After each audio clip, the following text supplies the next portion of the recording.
আসসালামু আলাইকুম। আশা করি আপনারা সবাই ভালো আছেন। এই দেখতে পাচ্ছেন আমার সামনে একটা ডিজিটাল পাল্লা। এই দেখতে পাচ্ছেন এই পাল্লাটা চালু হইতেছে, সবই ঠিক আছে। একটা প্রবলেম হলো চার্জ হয় না।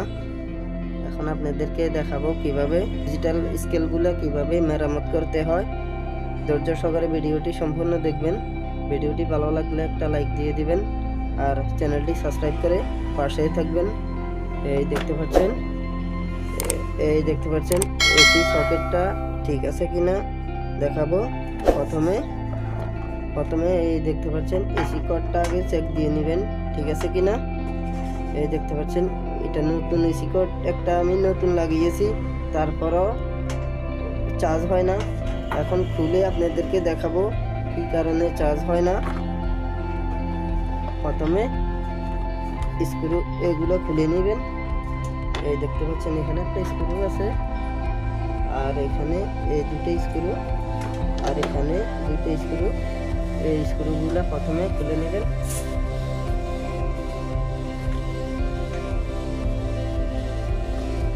এই স্ক্রুগুলো খুলে নেব।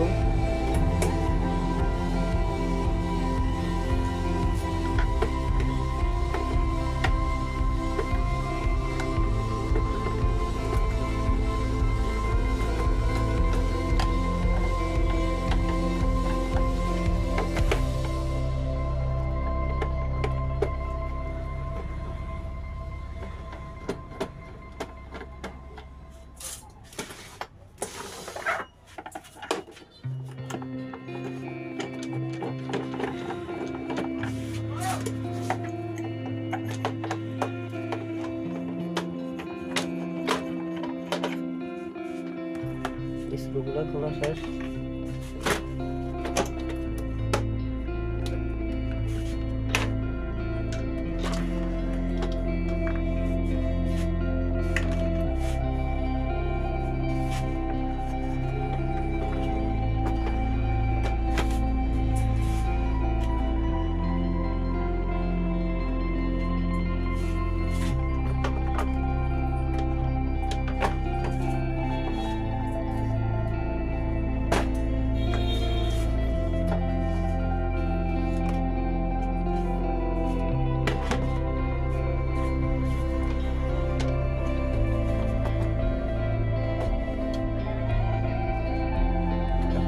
ঢাকনাটা খুলবো।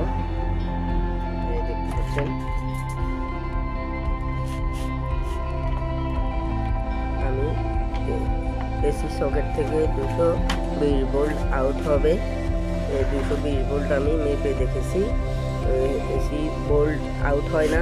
এই দেখতে পাচ্ছেন সকেটে অনেক ময়লা, যার কারণে এসি ভোল্টটা আউট না হওয়ার কারণে চার্জ হয় না। এখন এসি এই সকেটটা চেঞ্জ করে নেব, তারপর আপনাদেরকে দেখাবো ঠিক হয়েছে কিনা। এই দেখতে পাচ্ছেন এসি কর্ড, এসি সকেট এটা লাগাবো।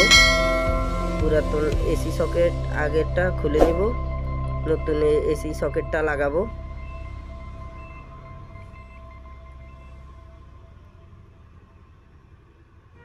এখন নতুন এসি সকেটটা লাগিয়েছি। এখন আপনাদেরকে চার্জ দিয়ে দেখাবো চার্জ হয় কিনা।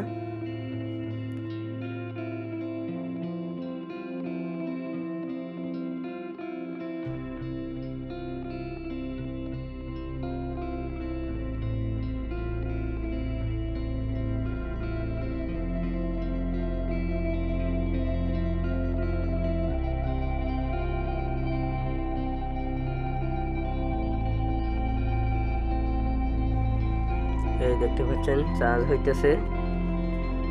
এই দেখতে পাচ্ছেন ইন্ডিকেটর লাইটটা জ্বলতেছে। এইভাবে আপনারা খুব সহজে ডিজিটাল স্কেলগুলা খুব সহজে মেরামত করে নিতে পারবেন। ভিডিওটি ভালো লাগলে একটা লাইক দিয়ে দিবেন আর চ্যানেলটি সাবস্ক্রাইব করে পাশেই থাকবেন। যদি বুঝতে কোনো অসুবিধা হয় কমেন্টে জানাবেন। এই দেখতে পাচ্ছেন ইন্ডিকেটর লাইটটা জ্বলতেছে। এই দেখতে পাচ্ছেন।